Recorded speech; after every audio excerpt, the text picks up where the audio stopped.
పవన్ కళ్యాణ్ గారు ఆయన ఎలాంటి స్వార్థము లేకుండా రాజ్యాంగబద్ధంగా నిక్కచ్చిగా తనకిచ్చినటువంటి అవకాశాన్ని, ప్రజలు కల్పించినట్టు అవకాశాన్ని పని చేసుకుంటూ వెళుతూ ఉంటే ఆయన మీద స్థలాలు కబ్జా చేశాడు అని, చెరువులు ఆక్రమించాడు అని బురద చల్లి సునకానందం పొందుతున్నటువంటి కొన్ని వ్యవహారాలు గత 4-5 రోజులుగా జరుగుతున్నటువంటి మనందరం చూసాం.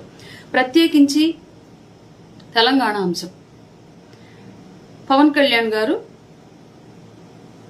తెలంగాణ ప్రజల్ని తెలంగాణ మేధావులను అంటారా అని కొందరు పెయిడ్ ఆర్టిస్టులు, జర్నలిస్టుల ముసుగులో కొందరు వచ్చి మీడియా సమావేశాలు ఏర్పాటు చేశారు. అందులో వాళ్ళు ఇష్టం వచ్చినట్లుగా వ్యవహరించిన విషయం మనందరం చూసాం. ఎక్కడైనా అసలు విషయం స్టార్ట్ చేసింది ఎవరు? ప్రొఫెసర్ నాగేశ్వరరావు గారు పవన్ కళ్యాణ్ గారి మీద, అమిత్ షా గారి మీద ఒక బురదేశ ప్రయత్నం చేశారు. దానిని ఖండిస్తూ ఆధారాలుంటే చూపించండి, లేదంటే మీ మాటలు వెనక్కి తీసుకోండి అని చెప్పేసి జనసేన నుంచి క్వశ్చన్ చేశాం. ఆయన తను చేసింది తప్పు అని గ్రహించాడు కాబట్టి, గాలిపోగేసిన కబుర్లు చెప్పానని చెప్పేసి తనే ఒప్పుకున్నాడు కాబట్టి తన మాటలు తను వెనక్కి తీసుకున్నాడు. ఆ విషయం అక్కడితో సర్దుమణిగిపోయింది. అప్పటికే కొన్ని కేసులు ఎక్కడో ఒక చోట నమోదైనాయి కాబట్టి ఆంధ్రప్రదేశ్లో అరెస్ట్ చేయడానికి వెళ్లకుండానే పోలీసులు వెళతారేమో వెళ్ళకండి అని చెప్పానని చెప్పేసి పవన్ కళ్యాణ్ గారు చెప్పారు. పెద్ద ఆయన తెలుసో తెలియకో అన్నారు. ఆయన మాటలు ఆయన వెనక్కి తీసుకున్నారు. అలాంటి మేధావులు అట్లా మాట్లాడడం తప్పే, కానీ అనుకోకుండా జరిగిన అంశాన్ని మన మధ్య ఉన్నటువంటి సామరస్యంగా చర్చించుకున్నాము, అయిపోయిందన్న విధానంలో పవన్ కళ్యాణ్ గారు చెప్పారు. అసలు పోలీసులు వెళ్లలేదని చెప్పేసి ఒక పక్క ప్రొఫెసర్ నాగేశ్వర్ చెప్తున్నారు. అయినా కూడా తెలంగాణ జర్నలిస్టుల ముసుగులో కొందరు వచ్చి, జర్నలిస్టులు అంటే అది వేరే విషయం, వాళ్ళు కొందరు కొన్ని రకాల సొంత ఎజెండాతో పనిచేస్తున్నారు కాబట్టి మనం దాన్ని కూడా పెద్దగా పట్టించుకోవాల్సిన అవసరం లేదు. కానీ కొందరు కాంగ్రెస్ నాయకులు అధికారంలో ఉన్నటువంటి ఎమ్మెల్యేలు, మంత్రులు కూడా వచ్చి పవన్ కళ్యాణ్ గారిని ఇష్టం వచ్చినట్టుగా మాట్లాడుతూ ఉంటే, నిజంగానే మీకు ప్రజలు ఓట్లేస్తే గెలిచారా? ప్రజల కోసమే గెలిచారా? నిజంగా తెలంగాణ బిడ్డల కోసం మీరు పదవులు నిర్వర్తిస్తున్నారా? తెలంగాణ బిడ్డల అభివృద్ధి కోసం మీరు పార్టీలు పెట్టారా అని అడగాలనుంది. ఉప ముఖ్యమంత్రిని పట్టుకొని ఎలా పడితే అలా మీరు మాట్లాడే ముందు మిమ్మల్ని మేము తిరిగి మాట్లాడాల్సి వస్తే ఇంకా ఎంత నీచంగా మాట్లాడగలం ఒకసారి ఆలోచించుకుని ఉండాల్సింది. బహుశా నేను ఒక పొజిషన్లో ఉన్నాను, ఒక ప్రజాప్రతినిధిని, నేను మాట్లాడే ప్రతి మాట నా ప్రజలకు సంబంధించిన అంశంగా ఉండాలి అన్న విషయాన్ని మర్చిపోయి మీ వ్యక్తిగత ద్వేషాలను మనసులో నింపుకొని పవన్ కళ్యాణ్ గారిని మాట్లాడుతున్నారే. ఏ రోజైనా సరే సర్వ సౌకర్యాలను వదులుకొని ప్రజల సర్వీస్ కోసం వచ్చినటువంటి పవన్ కళ్యాణ్ గారి లాగా మీరు ఎప్పుడైనా చేయగలిగారా? నేను ఒక్కటే అడుగుతున్నా. పొన్నం ప్రభాకర్ గారిని, కల్వకుంట్ల కవిత గారిని, అనిరుద్ రెడ్డి గారిని, మందుల శామ్యూల్ గారిని, ఇంకా ఎవరెవరో కొత్త విచ్చగాళ్ళంతా వచ్చి మాట్లాడారు. వాళ్ళందరినీ ఒకటే అడగాలనుకుంటున్నాను. పవన్ కళ్యాణ్ అనే వ్యక్తి నిజంగా ప్రజల సొమ్మును కబ్జా చేసేటువంటి వ్యక్తి. ఆయనకున్నటువంటి ఆదాయ మార్గాల్ని కూడా ప్రజల కోసం వినియోగించేటువంటి వ్యక్తి ప్రజల ఆస్తులను కబ్జా చేస్తారా? సినిమాలు చేసి అందరూ కోటాను కోట్ల రూపాయలు సంపాదించుకొని మిగతా హీరోలు ఎక్కువ మంది హోటల్స్ మీద, బిజినెస్ల మీద, షాపింగ్ మాల్స్ మీద, మల్టీప్లెక్స్ల మీద, షేర్ల మీద, ఇంకా వివిధ రిసార్ట్స్ బిజినెస్ మీద, ఇంకా ఏవో బిజినెస్ల మీద, బట్టల బ్రాండ్ల మీద, బిజినెస్ల మీద పెట్టి ఇంకా కోట్లు గడిస్తూ ఉంటే సంపాదించిన ప్రతి రూపాయి 2 తెలుగు రాష్ట్రాల్లో ఉన్నటువంటి ప్రజలకు పెట్టారే పవన్ కళ్యాణ్ గారు. అలాంటి వ్యక్తి మీద మీరు చెరువులు కబ్జా చేశారని నింద వేస్తారా? కనీసం ఒక పెద్ద వ్యక్తి మీద, ఒక రాష్ట్రంలో ఉప ముఖ్యమంత్రి స్థాయిలో ఉన్నటువంటి వ్యక్తి మీద మనం మాట్లాడుతున్నాం కాబట్టి కనీసం మనం సమాచారం సేకరించుకోవాలి, కొన్ని ఆధారాలతో అయినా మాట్లాడాలన్నటువంటి ఇంగిత జ్ఞానం కూడా లేకుండా బురద జల్లేంత అసూయ మీలో ఏర్పడిందంటే మీరు ఎంత కమ్ముడిపోయి ఉంటారు చెప్పండి ఒకసారి. సిక్కం భూములు అమ్ముకోవచ్చు, దాంట్లో కట్టడాలు మాత్రమే నిర్మించకూడదు, సేద్యం కోసం వాడుకోవచ్చు అని చెప్పేసి అక్కడ ఒక పక్క భూమి చట్టం చెప్తూ ఉంటే, అక్కడ హైడ్రా కమిషనర్ చెప్తూ ఉంటే ఆయనకి కులవంట కట్టేస్తున్నారు. నిజంగానే మీరు అన్నట్లుగా ఆ భూమి కొనకూడదు, అమ్మకాలు జరగకూడదు, దాంట్లో బోరు వేయకూడదు, దాంట్లో ఫెన్సింగ్ కట్టకూడదు అని చెప్పేసి మీరు ఏదో పోయి మాట్లాడుతూ ఉన్నారు కదా. ఇవన్నీ పవన్ కళ్యాణ్ గారు నేరుగా ఆ భూమిని ఫస్ట్ ట్రాన్స్ఫర్ పవన్ కళ్యాణ్ గారి మీదకి జరగలేదు గవర్నమెంట్ దగ్గర నుంచి. దానికి ముందు ఇంకా ఓనర్లు ఉన్నారు, 2 చేతులు మారింది. అది కూడా బీఆర్ఎస్ గవర్నమెంట్ టైంలో జరిగింది. అప్పుడు నిజంగా అది జరగడం తప్పు కనుక తప్పు చేసింది ఎవరు? అప్పుడు ఉన్నటువంటి బీఆర్ఎస్ ప్రభుత్వం చేసింది. మీరు ఎందుకని బీఆర్ఎస్ ప్రభుత్వాన్ని, బీఆర్ఎస్ నాయకులను క్వశ్చన్ చేయట్లేదు? ఇక్కడ విక్టిమ్ పవన్ కళ్యాణ్ గారు. నష్టపోయింది నిజంగానే కనుక అది తప్పుడు ప్రాసెస్ అయితే నష్టపోయేది పవన్ కళ్యాణ్ గారు. పవన్ కళ్యాణ్ గారికే మోసం చేసి అట్లాంటి తప్పుడు పత్రాలతోటి, తప్పుడు ట్రాన్స్ఫర్లతోటి మీరు భూమిని అంటగట్టగలిగారు అంటే ఇంకా సామాన్యులకు ఎంతమందికి అంటగట్టి ఉంటారు ఇలాగా? ఒక పక్క భూ హక్కు చట్టం ప్రకారం ఉన్నటువంటి రూల్స్ లో ఆ స్థలాన్ని అమ్మొచ్చు, సేద్యం చేసుకోవచ్చు అని ఇంత క్లియర్ గా చెప్తూ ఉంటే చట్టాలు, ఇంకా ఆయన మీద బురద జల్లేటువంటి ప్రయత్నం చేస్తున్నారు. ఇందులో ఉన్నటువంటి మీ స్వయ ఎజెండా ఏంటి? నిజంగా ఇది తెలంగాణ ప్రజలకు పనికొచ్చేటువంటి అంశమా? నీళ్లు, నిధులు, నియామకాలు అనేటువంటి నినాదంతో తెలంగాణ ప్రజలను రెచ్చగొట్టి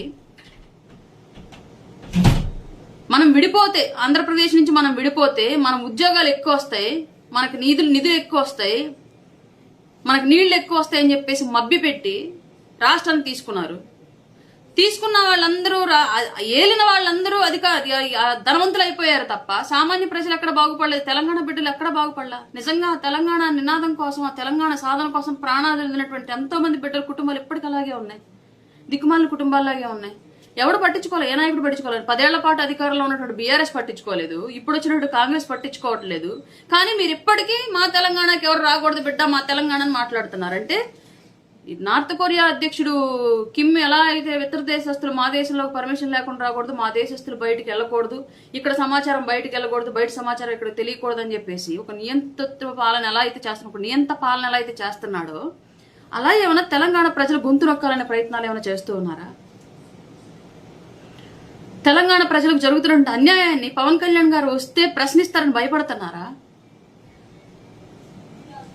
గదుల్లో తలుపులు వేసి చీకట్లో చేసినటువంటి ఒప్పందాలు నచ్చలేదు, అన్నదమ్ముల్లాగా ఉన్నటువంటి రాష్ట్రం అవకతవకలతో విడిపోవడానికి తట్టుకోలేక నేను 11 రోజుల పాటు అన్నం తినలేకపోయానని చెప్పేసి మాట్లాడేటువంటి మాటల్ని తప్పుదోవ పట్టించి పవన్ కళ్యాణ్ గారి మీద బురద జల్లేటువంటి ప్రయత్నం చేస్తున్నారే, క్షమాపణలు చెప్పాల్సిందే అని అడుగుతున్నారే. ఆయన ఏం తప్పు చేశాడు మీకు క్షమాపణలు చెప్పాలి? నిజంగానే ఎలాంటి సంప్రదింపులు, చర్చలు, మంచి చెడు లావాదేవీలు జరగకుండా అకారణంగా తలుపులేసి తెలంగాణ విభజన చేయలేదా ఆంధ్ర రాష్ట్రాన్ని? దాంట్లో తప్పు జరగలేదా? పొరపాటు జరగలేదా? పోనీ అలా జరిగింది అనుకుందాం, తెలంగాణకు లబ్ధి చేకూరిందా ఇప్పటికొరకైనా? నాయకులు బాగుపడ్డారు, కేసీఆర్ గారి కుటుంబం బాగుపడింది, కల్వకుంట్ల కవిత గారు పార్టీ అల్లా పెట్టేసి ఆవిడ ఇష్టం వచ్చినట్టు మాట్లాడుతుంది. నిన్న తెలంగాణ బిడ్డలు నిధులు దోచుకొని పెద్ద పెద్ద ఆస్తులు పంచినప్పుడు గుర్తురాల తెలంగాణ బిడ్డల గురించి. మనం తెలంగాణ బిడ్డలు ఆస్తులు మనం ఎందుకు దోచుకోవాలి, మనం వాళ్ళకి పెడదాం, వాళ్ళ అభివృద్ధిని చూద్దామని చెప్పేసి నాయకులు ఆలోచించాలి. తెలంగాణ నాయకులు, ఇప్పటి వరకు ఉన్నటువంటి నాయకులు ఎవరు కూడా, అధికారంలోకి వచ్చినటువంటి పార్టీల నాయకులు ఎవరు కూడా, కాళేశ్వరం ప్రాజెక్టు ఇంకా పెద్ద పెద్ద ప్రాజెక్టులో అవినీతి జరిగినప్పుడు ఇది నా తెలంగాణ సంపద, నా తెలంగాణ బిడ్డలకు శాశ్వత నిర్మాణం, ఇది నా తెలంగాణ ప్రజల కోసం ఏర్పాటు చేసినటువంటి ఇన్ఫ్రా, ఇది దీంట్లో మేము అవినీతి చేయకూడదు, దీంట్లో మేము వాటాలు తినకూడదు, దీంట్లో మేము పర్సెంటేజ్ తీసుకోకూడదు అని చెప్పేసి ఇప్పటివరకు అధికారంలో ఉన్న ఏ తెలంగాణ ప్రభుత్వంలో ఉన్న నాయకులు ఆలోచించలా. తెలంగాణ బిడ్డల ఆస్తి కదా అదంతా. కల్తీ లిక్కర్ అమ్మి లిక్కర్ స్కామ్ లో ఇరుక్కుని ఢిల్లీ స్థాయిలో మారుమోగిపోయినప్పుడు నా తెలంగాణ బిడ్డలకు సంబంధించినటువంటి పేరు ఇది, నా తెలంగాణ బిడ్డల పరువు ఇది, వాళ్ళ పరువుని నేను ఇలా ఢిల్లీ స్థాయిలో తీయకూడదు, కల్తీ సారాలు అమ్మకూడదు, సారా స్కామ్లో చిక్కుకూడదు అని చెప్పేసి కల్వకుంట్ల కవిత ఆలోచించాలి. ఆ రోజు తెలంగాణ బిడ్డల పరువు తీసుకెళ్లి ఢిల్లీ మధ్యలో తీసేసింది. అప్పుడు తెలంగాణ బిడ్డలు గుర్తురాల. ఇవాళకి మారుమూల కాదు, ఇవాళకి చాలా హైదరాబాద్ సరౌండింగ్ చాలా గ్రామాల్లో కూడా వాటర్ లేవు, మరి నీళ్లు వచ్చేస్తాయి అన్నారు. మరి ఇవాళకి 2 ప్రభుత్వాలు మారినా ఇవ్వాల. నిధులు వచ్చేస్తాయి అన్నారు, మరి నిధుల్లో ధనిక రాష్ట్రంగా ఉన్నటువంటి తెలంగాణ వాళ్ళ అప్పుల్లో కూరుకుపోయింది. మరి అప్పుల వల్ల ఏ తెలంగాణ ప్రాంతం అభివృద్ధి చెందింది తీవ్రంగా తెలియలా. నియామకాలు వచ్చేస్తాయి అన్నారు, మరి ఎన్ని ఉద్యోగాలు తెలంగాణలో ఇచ్చారో తెలియలా. ఇవన్నీ ప్రజలు ఆలోచిస్తున్నారు. వాళ్ళకు ఒక అండ దొరికితే ఖచ్చితంగా ఆ అండకు బలం చేకూర్చి మిమ్మల్ని ప్రశ్నిస్తారనే కదా వాళ్ళు పవన్ కళ్యాణ్ గారిని అడుగు పెట్టడానికి వీలేదని చెప్పేసి మీరు అందరూ కట్టడి చేసే ప్రయత్నం చేస్తున్నారు. ఇలాంటి పనులన్నీ చేసినందుకే, తెలంగాణ నుంచి ఆంధ్రప్రదేశ్లోకి అడుగు పెట్టడానికి వీల్లేదు అని చెప్పేసి పవన్ కళ్యాణ్ గారిని కట్టడి చేసినందుకే ఆంధ్రప్రదేశ్ ప్రజలు చాలా తీక్షణంగా గుర్తుపెట్టుకున్నారు ఈ విషయాన్ని. ఆ రోజు అలాంటి అడ్డగోలు పరిపాలన చేసినటువంటి పార్టీని ఇవాళ ప్రతిపక్షం కూడా లేకుండా రోడ్డు మీద దేకిస్తున్నారు. మాకు ప్రతిపక్షం ఇవ్వండి మహాప్రభు అని చెయ్యి పట్టి జోలి పట్టి అడుక్కునే పరిస్థితికి తీసుకొచ్చారు ఇవాళ ఆంధ్రప్రదేశ్ ప్రజలు. ఇలాంటి పరిస్థితి తెలంగాణ ప్రజల వల్ల మీ పార్టీలకి, మీ ప్రభుత్వాలకి రాకుండా జాగ్రత్త పడండి. జనసేన పార్టీ అనేది జాతీయవాదంతో ఏర్పడినటువంటి పార్టీ. ప్రాంతీయవాదాన్ని విస్మరించకుండానే జాతీయవాదాన్ని కూడా వెలుగెత్తి నినదించేటువంటి పార్టీ జనసేన. జై భారత్, జై హింద్ అనేటువంటి నినాదంతో తన ప్రసంగాన్ని ముగిస్తూ తన ప్రజల కోసం నిరంతరం పాటుపడేటువంటి వ్యక్తి పవన్ కళ్యాణ్ గారు. రోజు స్కూల్స్లో చిన్నప్పటి నుంచి చదువుకొని ఉంటాం ప్రతిజ్ఞ, భారతదేశం నా మాతృభూమి, భారతీయులందరూ నా సహోదరులు. ఇలాంటివన్నీ చిన్నప్పటి నుంచి ప్రతి స్కూల్లో ఎందుకు నేర్పుతారంటే మనలో ఆ జాతీయవాదం రావాలి అని చెప్పేసి, మన ఇష్టం వచ్చినట్టుగా మనం ఇలా రాజకీయాల్లోకి వచ్చాక ప్రజల సంపదను దోచుకు తినాలని చెప్పేసి కాదు. నేను నా దేశాన్ని ప్రేమిస్తున్నాను, సుసంపన్నమైన బహువిధమైన నా దేశ వారసత్వ సంపద నాకెంతో గర్వకారణం. ఇవన్నీ చిన్నప్పుడు ఎందుకు ప్రతిరోజు చదువుతాం. భాషల్లో ఏ భాష అయినా సరే ఇది ట్రాన్స్లేట్ చేసి ప్రతి స్కూల్లో కూడా ప్రాథమిక విద్య స్థాయిలో ఈ ప్రతిజ్ఞ ఉండిద్ది. దీని నుంచి మనం ఏం నేర్చుకున్నాం? ప్రాంతాల వారీగా విడిపోదాం, మతాల వారీగా విడిపోదాం, భాషల వారీగా విడిపోదాం అంటే ఇంకా మనకందరికి జాతీయత ఎందుకు?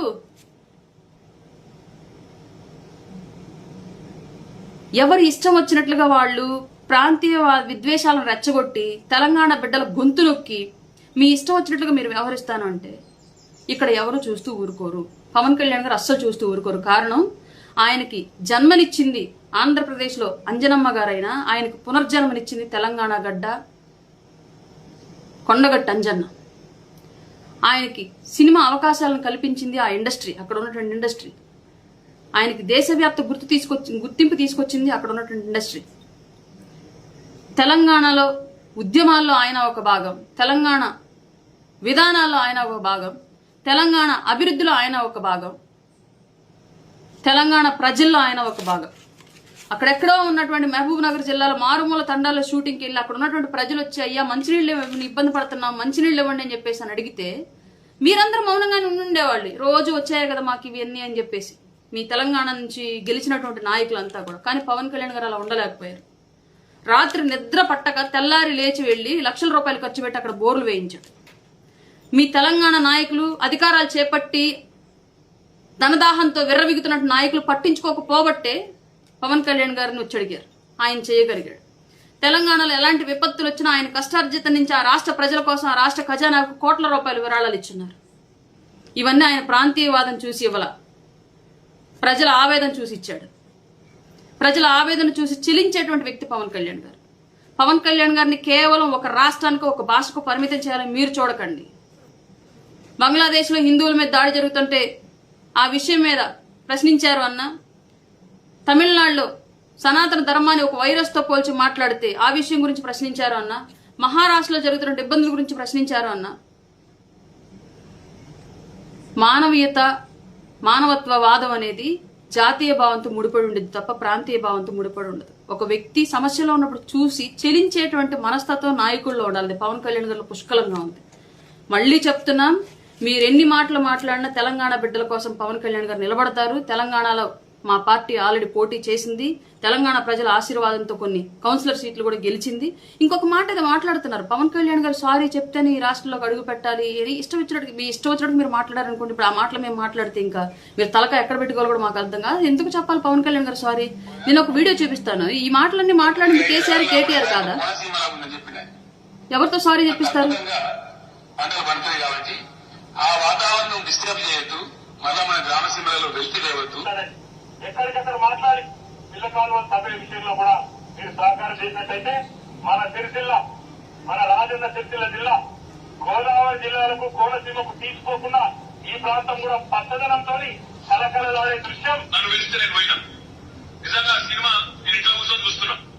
ఇట్లా చూస్తుంటే ఇంట్లో అడిగిన నన్ను, నిజంగా మీ సిరిసిల్లనేనా, నీకెందుకు డౌట్ వచ్చిందంటే ఇంత పచ్చకుండా మీ సిరిసిల్ల అన్న. నిజంగా అనుకున్నామా ఎవరమన్నా? మెట్ట ప్రాంతం, కరువు ప్రాంతం, ఆత్మహత్యలకు నిలయమైన సిరిసిల్ల కోనసీమను తలదన్నే అందాలతో సెల్యులాయిడ్ మీద బ్రహ్మాండంగా కనబడుతుంటే మన గుండెల ఆనంద నియోజకవర్గం మా రమేష్ గారి నియోజకవర్గంలోని కోనరావుపేట మండలంలో అయింది అధ్యక్ష. ఇలాంటి మాటలన్నీ గతంలో కేసీఆర్ అండ్ ఫ్యామిలీ మాట్లాడితే ఆ మాటలను దృష్టిలో ఉంచుకొని మాట్లాడితే కోనసీమ పచ్చదనం అని చెప్పేసి మాట్లాడారు తెలంగాణ నాయకులు. ఇవాళ కోనసీమ ఇవాళ మూడుబారిపోయినాయి. ఒకవేళ వారి దిష్టి ఏమైనా తగిలిందేమో, ఇది సహజంగా ఎవరైనా అంటారు. దీంట్లో తప్పు వెతుక్కోవాల్సిన అవసరం ఏమీ లేదు. నిజంగానే అది కనుక పవన్ కళ్యాణ్ గారు తప్పు అన్నారని మీరు భావిస్తే మొదట మీరు తప్పు అని ఒప్పించి క్షమాపణ చెప్పించాల్సింది కేసీఆర్తో, కేటీఆర్తో, హరీష్ రావుతో. వీళ్ళతో చెప్పించండి ఫస్ట్.